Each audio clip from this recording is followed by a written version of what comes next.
नमस्कार दोस्तों।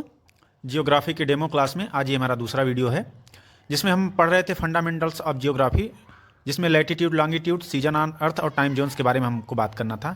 हमने पिछले वीडियो में देखा था लैटिट्यूड्स के बारे में कि नॉर्थ पोल साउथ पोल को मिला के हमने एक लाइन खींचा और वहाँ से 90 डिग्री का एक सर्कल बनाते हुए हमने पूरे राउंड में सर्कल खींच दिया, जिसको हमने बोल दिया 0 डिग्री इक्वेटर। और इसी 0 डिग्री इक्वेटर को हम विषुवत वृत्त बोलते हैं, भूमध्य रेखा बोलते हैं। अब इसमें 3 हमारे मेन मुख्य रेखाएं भी होती हैं, जैसे 23.5 डिग्री उत्तरी अक्षांश की जो रेखा होती है उसको हम कर्क रेखा बोलते हैं। 23.5 डिग्री जो दक्षिणी ध्रुव में रेखा मिलती है उसको हम मकर रेखा बोलते हैं।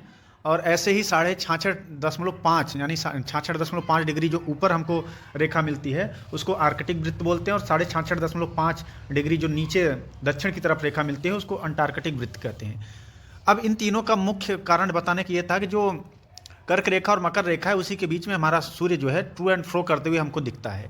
एक्चुअली क्या होता है कि 23.5 डिग्री पर हमारी पृथ्वी झुकी है, जब सूर्य का चक्कर इलिप्टिकल पार्ट्स में लगाती है तो एक ऐसी स्थिति आती है कि सूर्य सीधे कर्क रेखा पे चली जाती है और एक ऐसी स्थिति आती है कि सूर्य सीधे मकर रेखा पे चली जाती है। इसलिए हमको इंपॉर्टेंट रेखा हो जाती है 23.5 डिग्री कर्क रेखा और 23.5 डिग्री मकर रेखा हमारा इंपॉर्टेंट रेखा हो जाती है, जिसको हम ट्रॉपिक जोन बोलते हैं, यानी उष्णकटिबंधीय जोन बोलते हैं। और जब 23.5 से ऊपर जाते हैं तो वहाँ हमारा जो धूप पड़ती है सूर्य की वो कम हो जाती है, यहाँ हीट कम मिलती है, तो उसको हम उपोष्ण कटिबंधी बोलते हैं, यानी ट्रॉपिकल जोन बोलते हैं।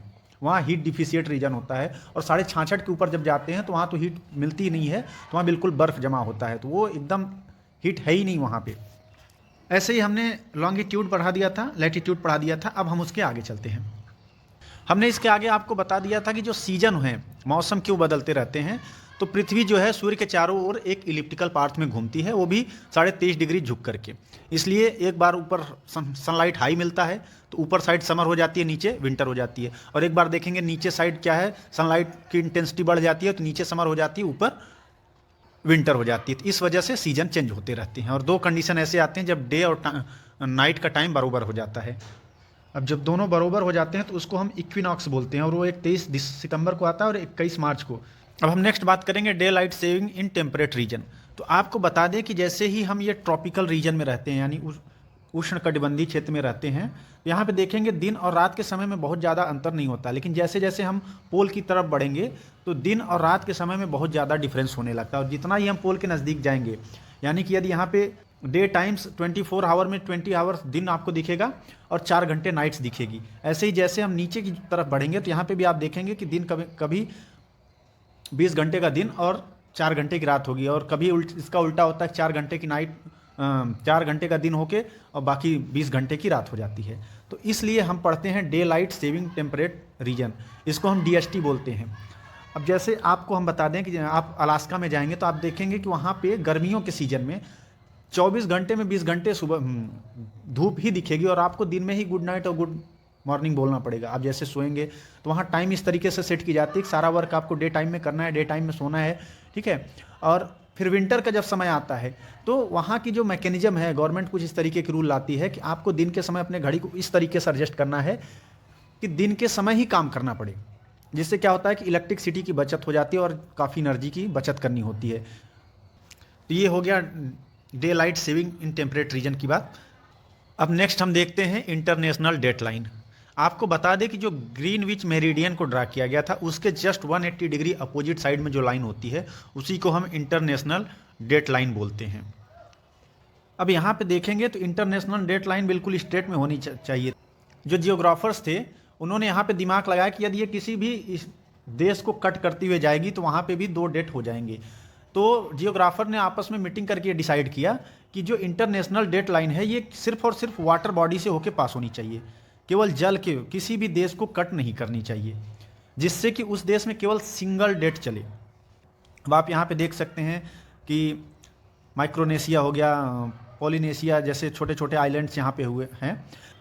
आप यहाँ पे देख सकते हैं कि मार्शल आइलैंड है, पहले ये जापान की कॉलोनी हुआ करती थी, बाद में इसको USA ने ऑक्युपाइड कर लिया सेकेंड वर्ल्ड वॉर के बाद।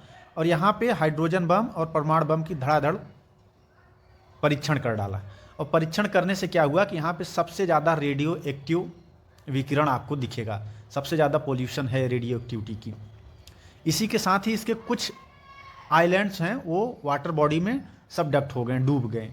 और तीसरा कंडीशन यहाँ पे खतरा बना हुआ है कि जब क्लाइमेट चेंज हो रहा है तो उसका भी इफेक्ट आपको इन आइलैंड्स पे देखने को मिलेगा, क्योंकि इनके जो कोस्टल एरिया हैं सी लेवल बढ़ने की वजह से धीरे धीरे डूब रहे हैं, और जैसे ही टेम्परेचर बढ़ेगा तो ये सारे आइलैंड्स सब डक्ट हो जाएंगे वाटर बॉडी में। तो इन लोगों ने इंटरनेशनल कोर्ट में केस कर रखा है सभी के सभी देश के ऊपर कि अपने कार्बन उत्सर्जन को और यहाँ तक कि न्यूक्लियर परीक्षण को सभी देश बिल्कुल बैन कर दें, कहीं भी ये परीक्षण नहीं होना चाहिए। ये है हमारी इंटरनेशनल डेडलाइन जो कि यहाँ पे देखिए जिगजैग मूव कर रही है। अब सन जो है हमारा पश्चिम से पूरब की तरफ मूव करता है, जिसकी वजह से हमको दिखता है कि सूर्य हमारा उदय पूरब की तरफ और सूर्यास्त पश्चिम की तरफ से हो रहा है। अब जब भी कोई भी एयरलाइंस या फिर शिप या कोई पर्सन्स इस इंटरनेशनल डेडलाइंस को क्रॉस करता है तो उसके यहाँ एक दिन का अंतर आ जाता है। अब कैसे आता है? जब यहाँ से पूरब की तरफ इंसान बढ़ेगा या कोई भी बॉडी बढ़ेगी तो एक दिन वो माइनस हो जाएगा, और जैसे ही वो पश्चिम की तरफ बढ़ेगा तो एक दिन उसके दिन में इजाफा हो जाएगा। यानी कि यदि यहाँ पे संडे है पूरब की तरफ, आप इंटरनेशनल डेट लाइन डाकेंगे तो यहाँ पे देखेंगे मंडे आ जाएगी, और यदि यहाँ पे देखेंगे पश्चिम की तरफ मंडे है और आप पूरब की तरफ चले जाएंगे तो यहाँ एक दिन का माइनस होके संडे हो जाएगा।